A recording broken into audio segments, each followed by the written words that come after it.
National Championship game prediction. Now's the time. Welcome to the Voice of College Football. Appreciate you being here. It's been a long time for both these schools. Michigan 1997, Washington 1991. Who will get it done in Houston on Monday night? We've got two of the elite units in college football. Of course, Washington arguably the best offense. Michigan arguably the best defense.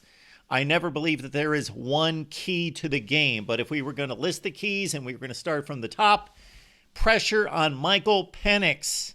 Got to get it, Michigan. Texas could not.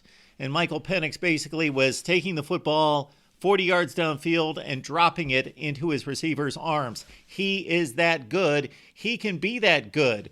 Was he playing at the top of his game? Yes. Is he capable of replicating that performance?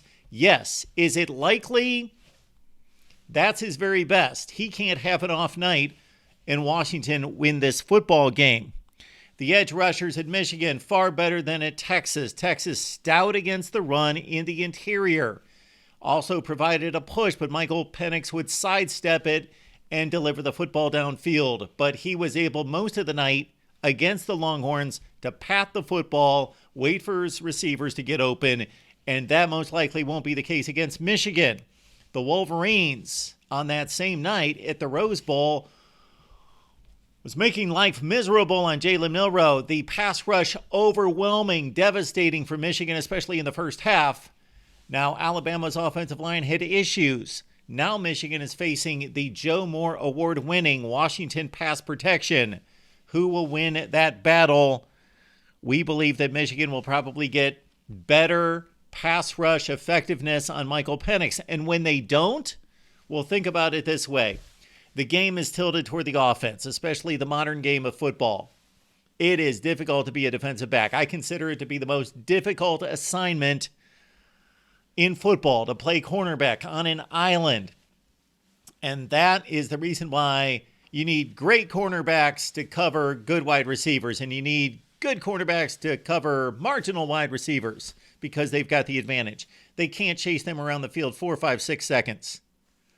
However, if there's a duo that can do it on occasion, not that they can be called upon every play to chase those Washington wide receivers across the field, but on occasion they will be able to lock in and lock them up and stay shoulder to shoulder. That's Will Johnson. That's Mike Sanders still. So they will do their job. I have no question about that. Will they get burned at times? Burned, maybe not. Will they get beaten by a step or two at times? Yes, they will. Those Washington receivers are too good. Polk, McMillan, and Adunze. However, the Michigan off cornerbacks and safeties are doing a nice job in coverage as well.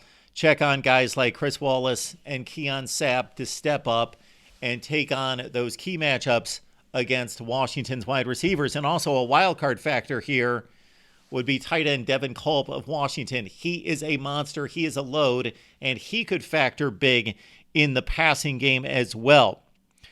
All right, Washington could not run against Texas. Texas has a top 2 or 3 rush defense in the country, but so does Michigan. We would not expect Washington to be able to run against the Wolverines. However, Washington's got to try, and they got to keep trying. Now, they can't run it 30, 40, 50 times. They've just got to provide enough run effort to keep the Michigan defense honest to a certain extent.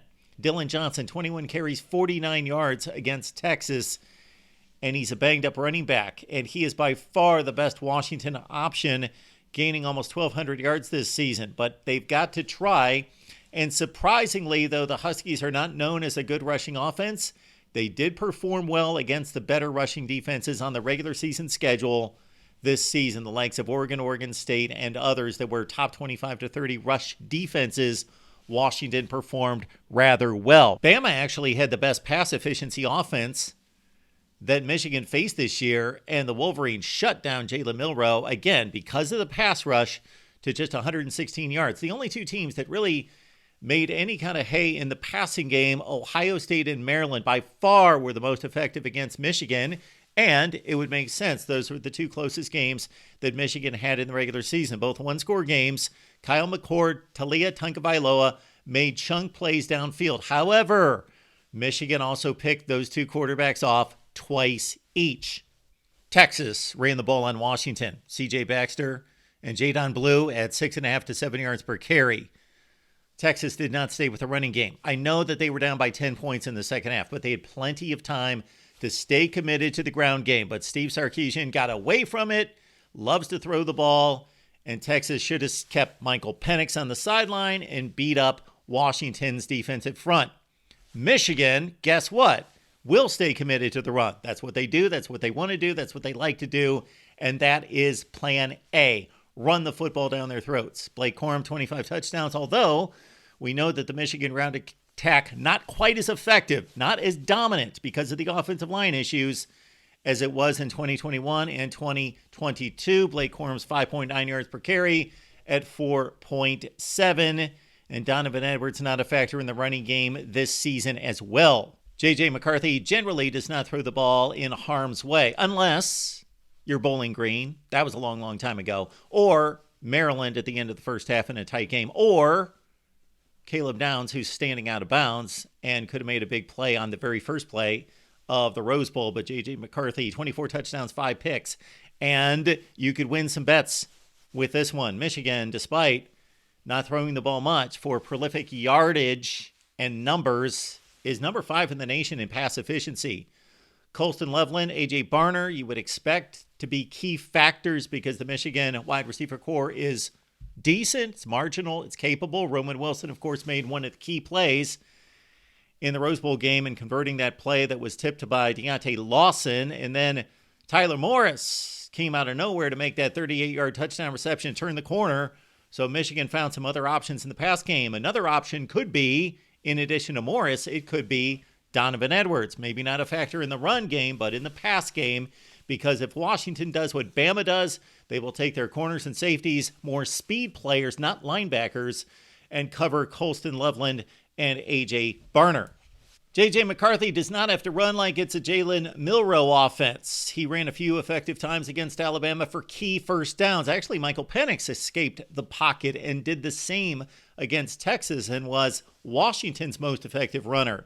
Expect Michigan to, of course, address some key gaffes in special teams. Missed field goal snap issue, and then, of course, the muffed punt as well. The more complete game wins the national championship. It's been a long time since a defense this poor has won a national championship, if really ever. You could go back to Auburn in 2010. Michigan, the complete team, wins the game 34-24. My picks in the college football playoff era, 21-8 straight up, 18-11 against the spread. Again, Wolverines win their first national championship since 1997, 34-24. Leave your comments below. Lock it in right here at the Voice of College Football.